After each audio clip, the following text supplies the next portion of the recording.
The first group of people's questions were about how do I organize my code in main, and how do I think about doing the turn switching. I think a great way of organizing your code in main is first you type the variables that you know that you're going to need. So we'll have a player 1 score and a player 2 score if we're going to do just 2 players. And I'm not going to add variables for dice or anything else yet because that's going to happen later on in the program.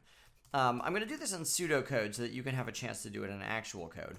But what I would do next is I would try and imagine that I was actually playing the game on a computer and think about what kinds of things am I going to see first and then next. So first, I think it's going to display a message about the rules.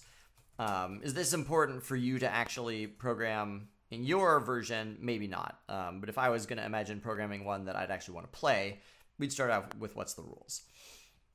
Then I know we're going to have a loop of some kind because there's going to be a loop where the players are going to take turns doing their turn over and over and over again until the game has a winner. So whenever I have a loop, I think about what kind of loop should it be. Should it be a for loop or a while loop? For loops are usually only when something's going to repeat a number of times that you know in advance. A while loop is going to happen until some condition happens. So I want to say something like until the game is over. Well, it would be great if Java had an until statement. Keep looping until some condition happens. There isn't an until loop. There's a while loop. So instead of thinking about what's the condition for stopping, let's think about what's the condition for playing another round. And that would be game not over. So we could say, while it's not true that the game is over, we could do it that way. Or you could have a Boolean variable called game on, which means the game is still continuing. So let's add a Boolean up here, game on equals true. And then somewhere inside here, you can check to say, if someone has won, then we'll say game on equals false. And then when it gets to the bottom and goes back up to the top again, it's going to stop doing the loop. Okay, so what's going to happen? What's going to happen in the loop? So we can do this. We can say if it's player 1's turn, then we'll do the turn, and then we'll end the turn by saying player 1's score plus equals turn score. Because doing the turn is going to involve having them roll the dice over and over again and checking the scores and all that. But at the end of this whole process, they're going to have some amount of points that they've gotten during the course of their turn. It might be 0. And then we're going to add that into their overall score. And then we can say otherwise, if it's player 2's turn, then we can do that same stuff. We can do the turn, and we'll add into player 2's score. So what I hope you're noticing here is I'm not diving into any part of the code to actually flesh it out. I'm just trying to get the big picture, kind of what happens first, what happens next, like what's happening in the loop. So I think, let's think. Do I want to say anything else here? So I think that makes sense. And then obviously do the turn, there's going to be a lot of code in there. We talked today in class about not having repeated code. So I wouldn't want to have, doing the turn is the same for each player because the rules are the same. So I wouldn't want to have a whole bunch of lines of code in here that I just copy and paste. But what you could do is you could say, play turn. And that could be its own method. And you could run it twice here. The only problem with this is at the end of the turn, we need to know something. We need to know how many points did that player accrue. And so that's a signal that you should have a return value. So you could have a method, playTurn, that's going to return whatever points that particular player earned. And then you could take those points and add it into the score. So again, I'm trying to think about where would it be nice to use a method? I'm using a method because actually having the logic for doing the turn would make this code almost unreadable. Because here we can see the overall structure. We're saying while the game's still going, do player 1's turn and add their score, otherwise do player 2's turn and add their score, and so on. If I had all of the turn logic in here, you couldn't actually see the rest of the structure here, you would get stuck in, well, the game's on, if it's player one's turn, then, and now there's all this complexity where you're figuring out what's going on with player one. And so you can't keep the big picture in your mind.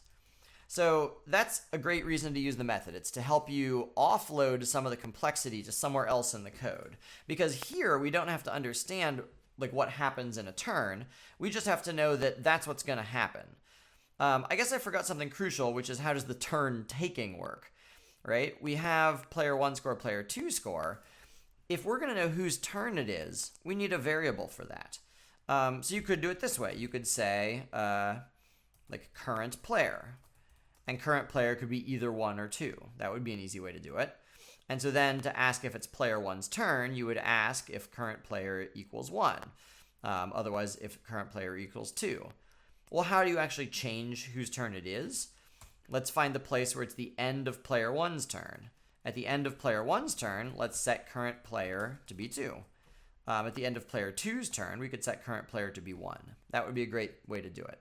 Alternatively, if you want to do a different thing, right here at the end before the while loop repeats, you could say current player equals switch turns and give it the current player. So the idea is we have a method where we tell it either 1 or 2, and it will return the opposite player. So that will do the switching for us. So either of those could be okay. Okay, what if you want to have a whole bunch of players, not just 2? So we talked about the idea that you could have an array, player scores. We should probably have like num players as a variable at the top, so you can set it to something like 5 players. And then player scores, you would create a new array whose size is the number of players.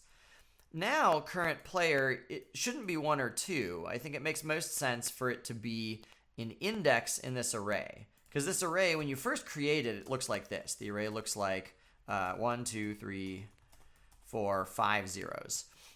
So this is index 0, this is index 1, this is index 2. So current player, so each one of these is the score of a different player, and we can just decide which player is, like the current player's turn by talking about which index are we going to change the score for. So we could set current player to be 0 to start with.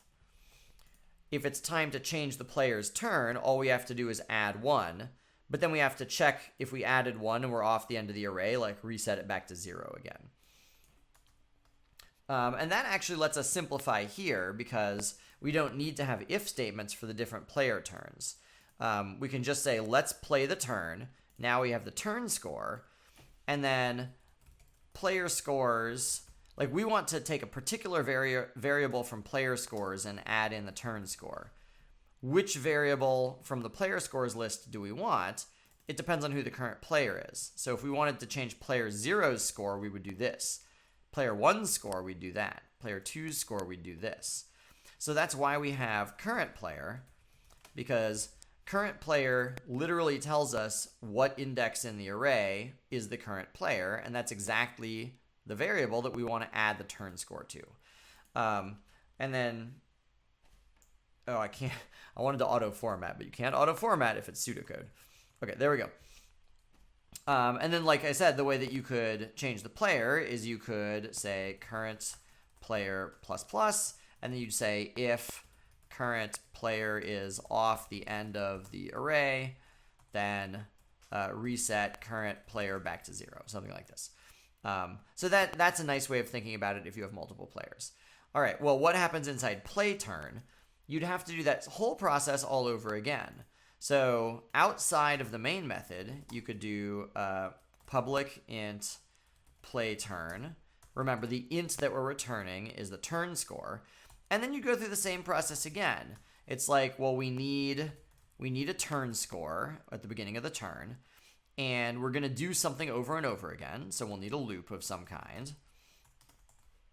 And the loop is going to involve, what steps is the loop going to involve? It's going to involve rolling dice, and then we're going to check if check if there's a single 4, and then check if there's a single 2, and then check if there's a 3 of a kind, and so on. So you can come back in a different section video where we're going to think about this in more detail. But if you're thinking about how to organize your code, write the whole outline in pseudocode first, the same way that you would outline an essay. Because you want to see what's the whole structure, like what happens first, what happens next, what needs to happen in a loop. And you can hide a lot of the complicated details inside methods, which then you can look at separately. And that's part of how you reduce the cognitive demand of solving these big complicated problems. You're breaking them into pieces. Okay, I hope that this was helpful.